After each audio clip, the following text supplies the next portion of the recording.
여러분들은 내일이 올 거라고 믿습니까? 내일이 오죠. 여기 계신 분들은 다 당연히 내일이 올 거라고 믿으실 것입니다. 우리도 아무도 우리 중에서 이제 내일을 살아본 분은 없어요. 그렇지만은 내일이 올 거라고 다들 믿습니다. 그러면 또 한번 질문을 드릴게요. 그러면 여러분 천국이 있다고 믿으십니까? 여기 계신 분들은 당연히 천국이 있다고 믿으실 거라고 생각합니다. 하지만 천국이 당장 내일에 있을 것이 아니라고 생각하는 많은 세상에 있는 사람들 중에서는 여러 가지 대답을 내어놓습니다. 천국이 있다고? 죽어봐야 알지 뭐, 이렇게 말하는 분들도 있어요. 아니면은 그 천국 나와는 상관이 없어라고 이렇게 말하는 분들도 있습니다.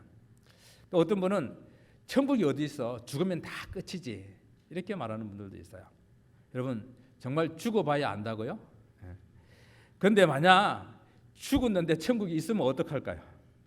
죽어봐야 안다는 사람은 믿지 않았으니까 그때 아무리 땅을 치며 구해도 아무런 소용이 없을 것입니다. 내가 상관할 바가 아니라고요. 만약에 죽고 난 다음에 내가 갈 수 있는 여러 길이 있다고 한다면은 별로 상관할 바가 아니죠. 그때는 딱 두 길밖에 없습니다. 지옥 아니면은 천국이에요. 정말 상관이 없겠습니까? 죽으면 모든 것이 다 끝이라고요? 그러면 얼마나 좋겠습니까? 모든 사람이 죽는 것은 정한 이치고 죽은 후에는 반드시 심판이 있다고 그랬습니다. 영원한 죽음은 영원한 우리 끝이 아니고 영원한 이 삶의 시작이라는 것입니다. 그래서 우리는 이 땅에 사는 동안 아무리 바빠도 아무리 중요한 일이 많아도 이 문제만큼은 분명하게 우리는 해결을 해야 됩니다.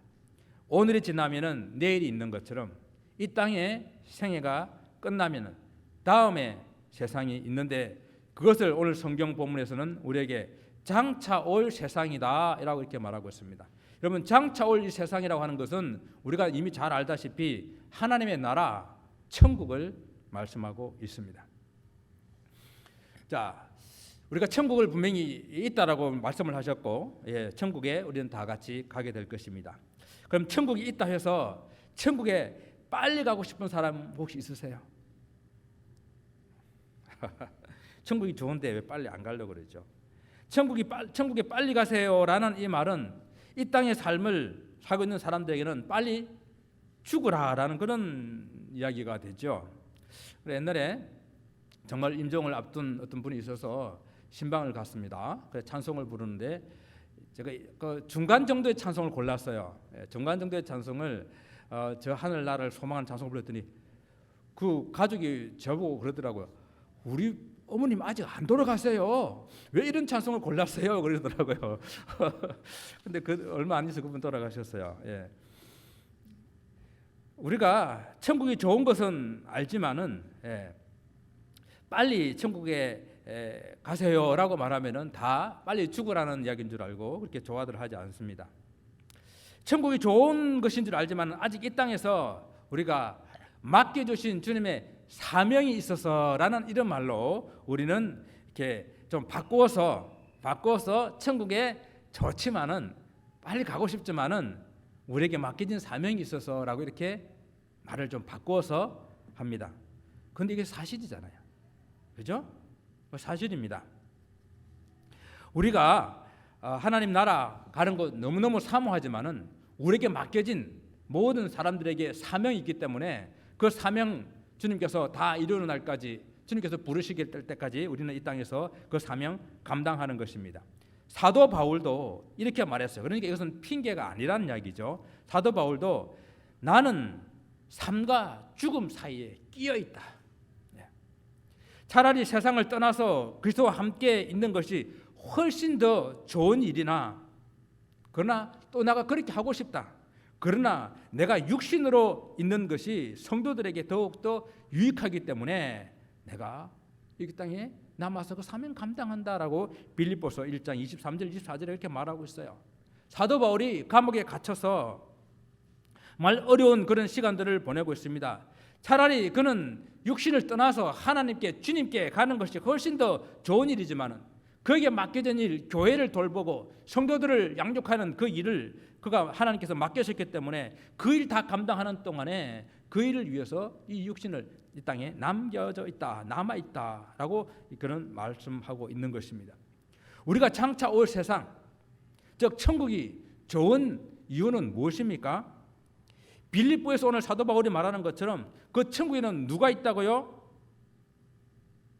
그리스도께서 계시기 때문에, 우리 주님께서 계시기 때문에 천국 가는 것이 우리에게 훨씬 더 좋은 일이다라고 말합니다.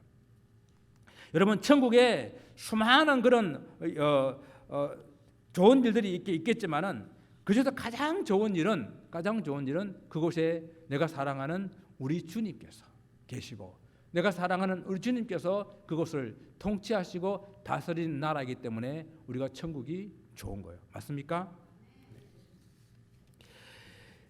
이 땅에서도 우리가 누구와 함께 하느냐 따라서 그곳이 천국이 되기도 하고 지옥이 되기도 합니다.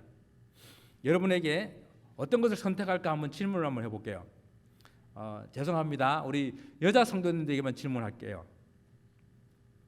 세계에서 제일 맛있는 레스토랑이 덴마크에 있는 코펜하겐에 있는 노마, 그 다음에 제라늄이라는 이 두 식당이 세상에서 제일 맛있는 식당으로 1위와 2위로 이렇게 선정이 된대요. 얼마나 맛있는지는 모르겠어요. 그래서 세계에서 제일 맛있는 식당 1, 2위라고 합니다. 자, 이 식당에서 내가 정말로 미워하고 싫어하는 왼수 같은 인간하고 그곳에서 맛있는 음식을 먹겠습니까? 아니면은 오른쪽에는 장동건이가 앉고 왼쪽에는 현빈이 앉아서 라면을 먹겠습니까? 어려운 선택이에요? 예, 라면 없어도 괜찮아요. 라면 안 먹어도 괜찮습니다. 예. 누구와 함께 하느냐, 이게 중요하다는 이야기입니다. 오늘 본문의 말로 우리가 이야기를 한다고 하면은 장차 올 세상의 통치자가 누구냐, 그것이 중요하다는 이야기입니다. 우리가 계속해서 이 천국 하게 되게 되면은 천사들이 있는 곳 이렇게 생각하죠. 맞는 말입니다. 천국에 천사들이 있습니다. 그러나 그 천사들은 천국에서도 통치자가 아니라 오늘 말씀하고 있어요. 통치자가 아니라 천국에서도 그들은 섬기는 자들이다라고 말하는 거예요. 우리가 지금 계속해서 뭘 살펴보고 있습니까? 그리스도의 우월하심을 묵상하고 있는 거예요. 그 그리스도의 아주 탁월하심, 위대하심을 우리가 말씀을 통해서 살펴보고 있습니다. 근데 당시 사람들이 이 히브리서를 기록할 때 이 당시 사람들이 천사를 아주 위대한 존재로 생각하고 숭배하려고 하는 그러한 일들까지 생겨서 천사와 비교해도 비교되지 않을 정도로 위대하신 그리스도에 대해서 이렇게 그리스도의 우월성을 히브리서를 통해서 말씀을 해주고 있는 것입니다. 천사들이 대단한 존재이기는 하지만 그러나 그들은 장차 올 세상, 즉 천국을 이 천사들에게 통치하라고 주님께서 맡기지 아니하셨다라는 것입니다. 장차 올 세상은 천사들이 다스리고 통치하는 세상이 아니다라는 것이 오늘 본문의 시작에서 말씀을 해주고 있습니다. 그러면 천국이 천국인 것은 무엇 때문에 그렇다고요? 우리 주님께서 계시고 우리 주님께서 다스리는 나라고 우리 주님께서 통치하시는 나라이기 때문에 그곳이 천국인 것입니다. 하나님 나라의 통치권은 이 천사에게 주는 것이 아니라 예수 그리스도께서 주관하시는 나라, 그 나라가 하나님의 나라 천국입니다. 더 놀라운 사실은요, 천국에서 천사들을 하나님의 백성인 이 성도들을 섬기는 그런 섬기는 자로 허락하셨다라는 것입니다. 물론 이 땅에서도 천사들은 하나님의 명령을 받아서 하나님의 심부름하는 그런 존재요, 또한 하나님의 성도들을 돕고 섬기는 그런 존재다라고 성경은 우리에게 말씀하고 있습니다. 그래도 여전히 사람들 사이에서 이 천사는 대단한 그런 존재로 우리가 인식하고 있는 것이 사실입니다. 여러분, 사람들 중에서 가장 착한 사람을 뭐라고 부릅니까? 천사 같은 사람이다 이렇게 부르잖아요. 예. 정말 저 사람은 천사야, 천사 이렇게 말하면은 정말 최고의 이렇게 찬사 같은 그런 이야기죠. 또 어떤 일, 믿기지 않는 그런 일들이 일어났을 때에 천사가 도왔나 보다, 어젯밤에 천사가 내려왔나 보다. 우리는 이야기들 속에서 천사를 우리와는 다른 존재, 영적이고 대단한 힘과 능력을 가진 그런 존재로 생각하고 있는 것은 틀림이 없습니다. 그러면 오늘 본문의 말씀을 통해서 그렇게 생각하는 우리 사람들은, 우리 인간들은 어떤 존재인가 하는 것을 생각해 보기를 원합니다. 오늘 6절 말씀에 하나님께서 지으신 사람에 대한 감탄의 그런 시편인 8편 시편 8편 말씀을 인용하고 있습니다. 사람이 무엇이기에 주께서 그를 생각하시며 인자가 무엇이기에 주께서 그를 돌보시나이까. 시편 8편을 인용한 말씀입니다.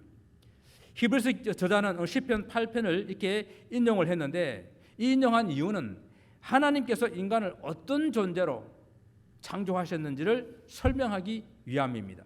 시편 8편 말씀에서는 이렇게 시작합니다. 여호와 우리 주여, 주의 이름이 온 땅에 어찌 그리 아름다운지요, 주의 영광이 하늘을 덮었나이다. 천지 만물을 창조하신 하나님의 이름이 온 땅에 충만하며 온 땅에 영광을 받으시기에 충분하다 고백하며 찬양하고 있는 것입니다. 하나님께서 창조하신 만물이 다 하나님의 영광을 찬양하고 있다라는 것입니다. 그런데 그 가운데서 우리 인간을 어떤 존재로 하나님께서 만들으셨느냐, 그에 대한 고백이 계속해서 나옵니다. 어떤 존재로 만들었습니까? 천사보다 조금 못한 존재로 만드셨다라는 것입니다. 우리가 천사와 그리스도를 지금 비교하고 있는데 사실은 이 천사는 우리 그리스도 주님과 비교할 대상이 아니라 우리 사람들과 비교해 보아도 우리가 천사들보다 조금 못하게 만들어졌다라고 말합니다. 물론 시편 8편에서는요, 이 하나님보다 조금 못하게 만들어졌다라고 이렇게 말씀하고 있습니다. 근데 이제 그 밑에 보게 되면은 관주에다가 다른 사본에는 천사다라 이렇게 기록하고 있어요. 그러니까 히브리서에서는 이 말을 정확하게 해석을 해가지고 우리에게 이 본문은 하나님께서 우리 인간을 만드실 때에 천사보다 조금 못한 존재로 만드셨다라고 이렇게 해석을 해주는 거예요. 그러니까 히브리서라는 이 성경은 구약을 우리에게 잘 설명해주는 그런 성경이라고 그랬지 않습니까? 그러니까 이렇게 해석하는 것이 당시에 사본을 볼 때에 맞는 해석이다라는 그런 뜻이겠죠. 그렇습니다. 하나님께서는 우리 인간들을 천사보다 조금 못하게 만들었습니다. 그것도 조금 못하게 만들긴 했는데 앞에 단서가 붙었어요. 잠시 동안 우리가 천사들보다 조금 못하게 만들었는데 그건 뭔가 하면은 육신을 가지고 태어났다는 거예요. 그래서 육신을 가지고 이 땅에 왔기 때문에 우리는 여러 가지 육신에 갇혀 살아야 되고 육신 때문에 제약을 받아야 되는 그런 존재로 만들었다, 창조하셨다라는 것입니다. 그렇지만은 이 땅에 잠시 살 때까지만 그렇다라는 것입니다. 자, 둘째는 우리는 어떤 존재로 하나님께서 만드셨는가? 영광과 존귀로 관을 씌우셨다라고 말하고 있습니다. 비록 육신을 가진 존재이기는 하지만은 하나님께서 우리 인간을 얼마나 대단한 존재로 만드셨는지를 찬양하고 있는 그런 시편입니다. 천사보다 조금 못한 존재인 우리 인간이 하나님의 영광과 존귀로 관을 쓰고 있다면 어떤 모습이겠습니까? 그래요. 바로 하나님의 형상으로 지음받은 존재라는 이야기입니다. 하나님께서 우리 인간을 만드시게 될 때에 하나님의 형상과 하나님의 모양대로 우리를 지으셨다고 말씀하고 있습니다. 하나님의 형상과 하나님의 모양으로 지으셨다는 것은 외모를 말하는 것이 아니라 우리의 심령 속의 그 인격을, 하나님의 그 인격을 카피해가지고 우리에게 이렇게 집어넣어 주셨다라는 그런 의미예요. 그러니까 히브리어로 찔렘이라고 하는 것은 사진을 찍는다는 그런 뜻입니다. 그러니까 하나님의 그 인격을 우리에게 그대로 카피해서 넣어주셔서 아주 고귀한 존재로 이렇게 만들어 주셨습니다. 사람의 어떤 외모를 말하는 것이 아니라는 것이죠. 그래서 우리를 인간들은 영적인 존재로, 인격적인 존재로 우리를 만들어 주셨습니다. 이것이 영광과 존귀로 관시우신 거예요. 물론 시편 8편에 앞에 있는 이 내용들을 예수님을 비유한다는 말도 있지만 잘 보시게 되게 되면은 인간을 어떻게 창조하냐에 대한 그러한 찬양의 시라는 것을 알 수가 있습니다. 여러분, 우리 똑똑한 개가 많지요. 강아지들 아주 훈련하면 똑똑한 개가 많습니다. 그런데 그런 개가 하나님께 기도하는 거 보았습니까? 고양이 이쁘지요? 그 고양이가 하나님을 찬양하는 거 보았습니까? 우리 사람과 너무너무 닮았다고 하는 원숭이가 하나님께 예배하는 거 보았냔 말입니다. 오직 이 땅에 유일하게 우리 인간만이, 사람만이 영적인 존재요 인격적인 존재로 창조되어서 하나님께 찬양하고 기도하고 예배할 수 있는 것입니다. 자, 우리 모두는 고귀한 존재입니다. 우리 옆에 계신 분들 한번 이렇게 인사해 볼까요? 당신은 하나님의 고귀한 존재입니다. 마음을 담아서, 진심을 담아서. 또 오늘 이 말씀은 어떻게 우리가 이해할 수 있나 하면은, 잠시 육신을 가지고 여러 가지 잘 가진 그런 존재로 이 땅에 살지만은 궁극적으로는 장차 본래의 모습인 영광과 존귀로 관을 쓸 그런 존재로 회복될 그런 하나님의 형상을 가진 존재라는 이 말씀입니다. 그래서 이 땅에 살 때에 우리의 이 고귀한 존재임을 잊지 마시고, 어떠한 경우에도 우리는 하나님의 이 존귀한 존재라는 사실을 늘 기억할 수 있기를 바랍니다.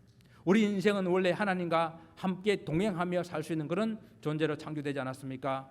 이 땅에 육신을 벗고 나면 다시 그 영광과 존귀로 관시올 그런 하나님의 왕자요, 하나님의 공주 같은 그런 존재입니다. 여러분 어릴 때에 그런 찬송 복음성가 많이 불러보지 않았습니까? 기억나세요? 왕 나는 왕자다.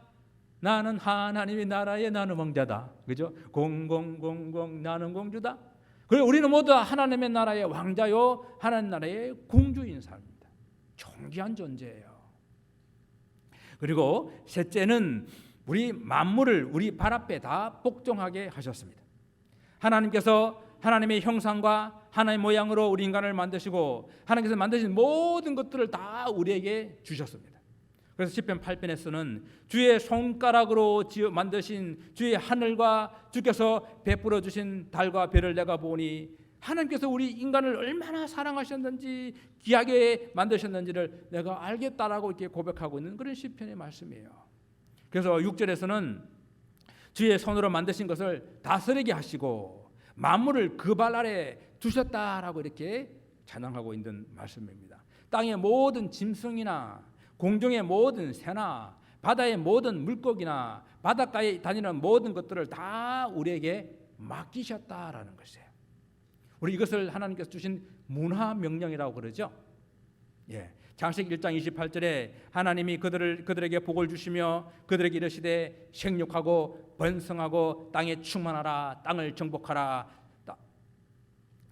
바다의 물고기와 하늘의 새와 땅에 움직이는 모든 생물을 다스리라라고 말씀하셨습니다.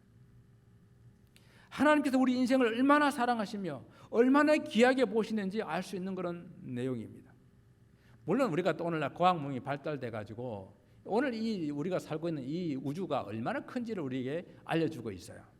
그럼에도 불구하고요, 이런 태양계 같은 은하계가 수천 개가 된다 하더라도 그 가운데 이렇게 아름다운 지구 같은 것은 하나밖에 없잖아요. 그렇죠? 그리고 그 가운데 이 모든 만물을 다 우리 하나님의 형상을 따라 지음받은 우리 인생들에게 맡겨 주셨다는 것입니다. 우리에게 다스리게 하셨다라는 것입니다. 그러니까 어찌 오늘 시편의 이 말씀처럼 찬양하지 않을 수 있겠습니까? 여호와 우리 주여, 주의 이름이 온 땅에 어찌 그리 아름다운지요, 주의 영광이 하늘을 덮었나이다. 사람이 무엇이기에 주께서 그를 생각하시며 인자가 무엇이기에 주께서 그를 돌보시나이까. 이것이 단지 시편 기자의 고백뿐만 아니라 우리의 고백이 되는 것입니다. 그런데 오늘 말씀은 이렇게 우리에게 이어갑니다. 그러나 현재의 우리의 현실은 어떻는가? 사람들은 땅에 번성하여 충만해졌는데, 땅을 정복한 것 같은데, 그런데 우리가 이 하나님께 주신 이 만물을 제대로 다스리고 있는가? 여러분이 다스린다고 하는 것은요, 단순히 지배한다는 것만은 의미가 아닙니다. 보호하고 보존하고 유지하고 발전시키는 것을 다스린다라고 그렇게 말하는 거예요. 오늘 사람들의 모습들 속에서 정말 우리가 이 하나님의 형상, 하나님의 모양을 찾을 수가 있느냐 하는 것입니다. 8절 벌써 보게 되면 정말 안타까움을 느낄 수가 있습니다. 만물로 그에게 복종하게 하셨은즉 복종하지 않는 것이 하나도 없어야 하겠거늘 모두가 다 복종해야 하겠었는데 그러나 지금 우리가 만물이 아직 그에게 복종하고 있는 것을 보지 못하고 있다라는 것입니다. 하나님께서 인간에게 주신 모든 영광을 어떻게 해요? 잃어버렸다라는 이야기입니다. 그럼 무엇이 우리 인간으로 하여금 하나님께 주신 이 모든 영광을 다 잃어버리게 만들었습니까? 예, 죄입니다. 사단의 속임수에 넘어가 죄를 지음으로 하나님과의 관계가 단절되고 에덴 동산에 쫓겨나고 땅도 다시 저주를 받아서 이제는 땀 흘리고 수고해도 땅에서 가시와 은근키를 내는 이런 세상이 되었다라는 것입니다. 자연은 더 이상 우리에게 좋은 것만 주지 아니하고 많은 재앙들을 함께 갖다 주면서 우리를 힘들고 어렵게 만들 때도 너무나 많은 것을 우리는 보게 됩니다. 또한 함께 살아가는 사람들은 서로 시기하고 분쟁과 갈등과 싸움과 자기 정력을 위해서 이게 싸우는 다투는 그런 존재들이 되고 말았습니다. 그래서 창세기 6장 3절에서는요, 이렇게 범죄한 인간, 하나님을 떠난 인간을 어떻게 표현하면 단지 육신이 되었다라고 이렇게 말하는 거예요. 이 성경에서 말하는 육신이 되었다는 이 용어는 하나님과의 관계가, 하나님과의 소통이 단절되어 버리고, 그리고 자기 욕망에 붙잡혀서 짐승같이 살아가는 그런 인생, 단지 육신으로만 살아가는 그런 인생, 그것을 말하는 것입니다. 하나님의 영광을 위한 존재가 자기 이름을 위해서, 자기의 욕심을 위해서 패역하고 음란한 삶을 살아가고 있는 그런 존재가 되어버렸다라는 것입니다. 성경이 말하는 그런 인간, 악한 그런 모습만 남아있는 그런 모습을 우리에게 말씀해 주고 있습니다. 하나님께서 하나님께를 기뻐하게 하시는커녕 순간순간 하나님을 분노하게 할 뿐입니다. 사람의 죄악이 세상에 가득함을 보시고 그 마음에 생각하는 모든 것이 항상 계획하는 것이 악하다라고 성경은 우리에게 말하고 있습니다. 그래서 사도 바울은 이 로마서를 통해서 다 치우쳐 한 가지로 물하게 되고 성을 행하는 자가 없으니 모든 사람이 다 죄를 지어서 하나님의 영광에 이르지 못하다라고 로마서 3장 12절에 이렇게 안타까워합니다. 로마서 3장 12절과 또 23절의 고백입니다. 죄를 지은 인생의 비참함, 그 결과는 무엇입니까? 모든 인생이 다 죽음을 가질 수밖에 없다는 것입니다. 그래서 모든 인생은요, 이 땅에 죄인으로 태어나가지고 죄를 짓다가 죄인으로 죽는 그런 인생, 그런 존재가 된 것입니다. 하나님의 존귀와 영광을 잃어버린 인생들을 보시며 가장 안타까워하시는 분이 바로 누구시겠습니까? 우리 하나님이십니다. 그래서 하나님께서는 우리 인생들이 하나님의 영광을 잃어버리고 죄로 인해서 고통하며 신음하는 것을 보시고 우리를 다시 회복하실 수 있는 그런 방법, 다시 우리에게 회복할 수 있는 그 길을 열어주셨습니다. 그것이 바로 하나님의 아들 독생자 예수 그리스도를 이 땅에 보내주시는 것이었습니다. 그래서 오늘 본문 9절에서는 하나님의 아들 예수 그리스도께서 어떤 모습으로 이 땅에 오셨는지 그것을 우리에게 말씀해 주고 있는 거예요. 하나님의 아들이 이 땅에 인간의 모습으로 낮아지고 낮아진 모습으로 이 땅에 오셨다라는 것입니다. 하나님께서 예수님도 이 땅에 천사들보다도 좀 못한 그런 인간의 육신을 입고 이 땅에 오게 하셨다라는 것입니다. 그래서 우리 주님께서도 생로병사의 그런 문제를 함께 겪으며 굶주리시면 배고프시고 많이 걸으면 힘들고 피곤하시고 제자들이 죄악 가운데 이렇게 범죄하고 있는 걸 보면서 그 마음속에 분함을 느끼시는 그런 우리와 같은 그런 희로애락 속에 살아가는 그런 주님의 모습으로 이 땅에 오셨습니다. 저는 가끔 이런 생각을 해보게 됩니다. 만약 우리 예수님께서 하늘을 날아다니고 그 손에서는 막 불이 막 이렇게 나오는 그런 슈퍼 파워를 가진 그런 분으로 이 땅에 오셨다고 한다면은 얼마나 사람들이 예수님을 더 잘 따를 수 있었을까? 얼마나 쉽게 예수님을 하나님의 아들로 믿었을까? 한번 생각을 해봅니다. 여러분 어떻습니까? 그런데 예수님께서는 우리와 동일한 인간의 모습을 가지고 이 땅에 오셨습니다. 이것을 성경에서는 예수님의 낮아지심, 그리스도의 낮아지심이라고 이렇게 말씀하는 거예요. 예수께서는 또한 나자시대 사람들 중에서 가난하고 비천한 그런 가정 속에 태어나셨습니다.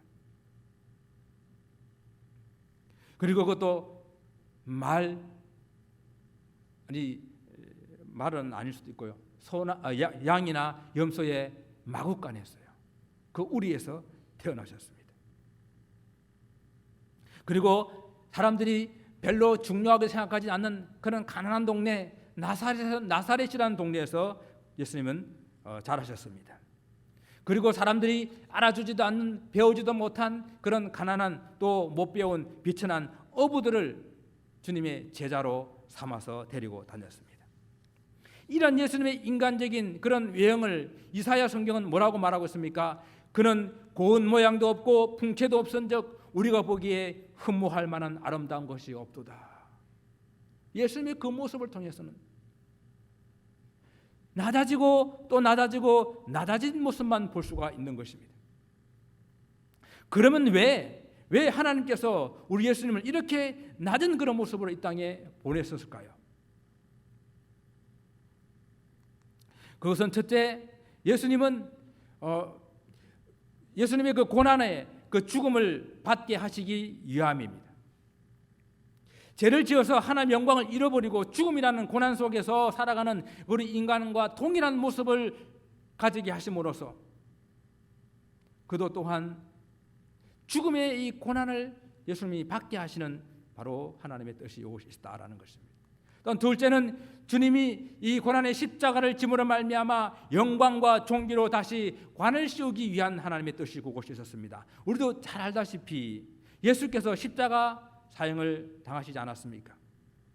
예수께서 우리가 똑같은 사람의 모양으로 이 땅에 오셨지만은 그러나 예수님도 신성을 가지고 계셨기 때문에 그 신성으로 병든 자들을 고치시고 오병이의 기적을 일으키시고 무리를 그러시고 하는 그런 하나님의 기적을 보여주셨습니다. 그러니까 많은 사람들이 그 예수님 기적을 바라보고 그들의 문제를 해결해 주니까 예수님을 따라다니는 또 기대하는 사람들이 있었어요.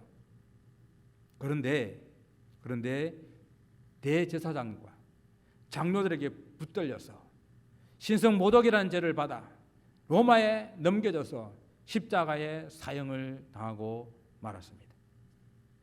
여러분, 당시 십자가 사형은 사람들 중에서 가장 흉악한 그런 죄를 지은 사람이 당하는 그런 로마의 형벌이었고, 그리고 유대인들도 이 나무에 달린 자들은 다 저주를 받은 자라 여길 정도로 그렇게 비참한 모습으로 주님께서는 돌아가셨다라는 것입니다.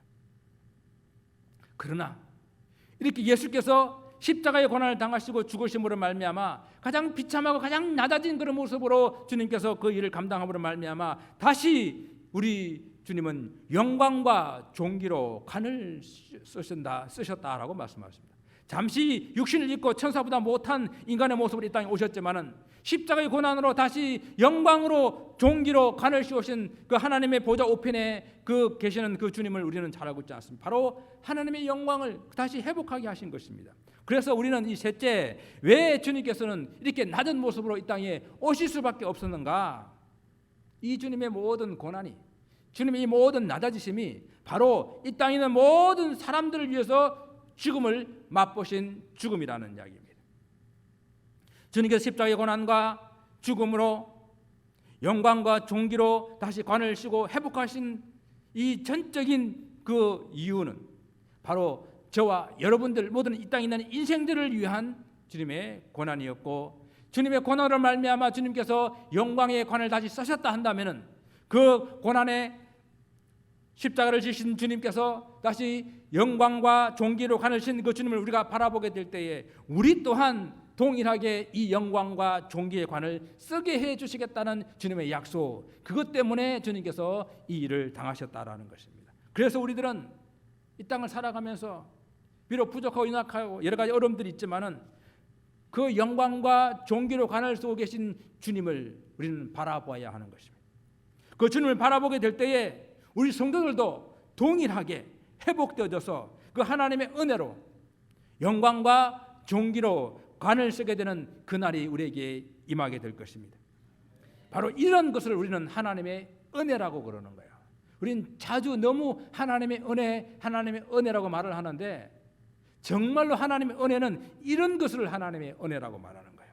하나님께서 하나밖에 없는 독생자 예수 그리스도를 우리를 위해서 아낌없이 내어주신 바로 이런 것을 하나님의 은혜라고 말하는 거예요. 주님께서는 우리가 동일한 인간의 모습까지 낮아지시고 또 낮아져서 십자가의 자신을 따로 내어놓으신 바로 이런 것을 하나님의 은혜라고 말하는 거예요. 십자가의 고난으로 영광과 존귀로 간을 쓰신 그 예수 그리스도를 믿고 바라보는 성도들에게 우리도 동일하게 그 영광과 존귀로 간을 씌워주시겠다 약속하신 바로 이런 것을 우리는 하나님의 은혜라고 말하는 거예요. 사랑하는 성도 여러분, 우리가 얼마나 존귀와 얼마나 영광스러운 그런 존재로 지음을 받았는지를 우리는 깨달아 알아야 합니다. 하나님께서 당신의 형상과 당신의 모양을 따라 우리를 지으셔서 하나님께서 만드신 모든 것들을 다 다스리라고 우리에게 모든 권세를 주신 그런 존재라는 사실입니다.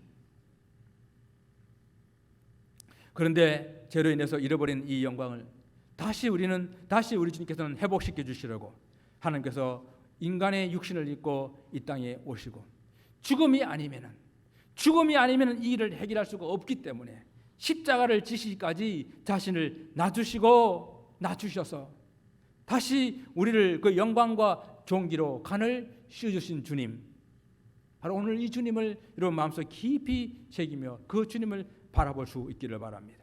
그래서 오늘 이 시간에 우리는 조용히 눈을 감고 한번 주님께 질문해 볼 수 있기를 바랍니다.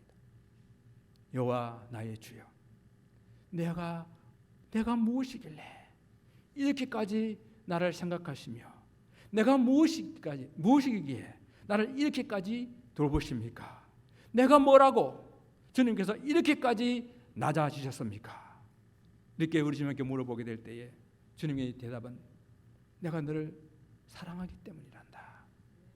내가 너를 구원하여서 다시 그 존귀와 영광으로 관을 씌우기 위했기 때문이란다 라는 주님의 음성을 들으시는 그런 모든 성도님 되시기를 주님의 이름으로 축원을 드립니다. 기도하겠습니다.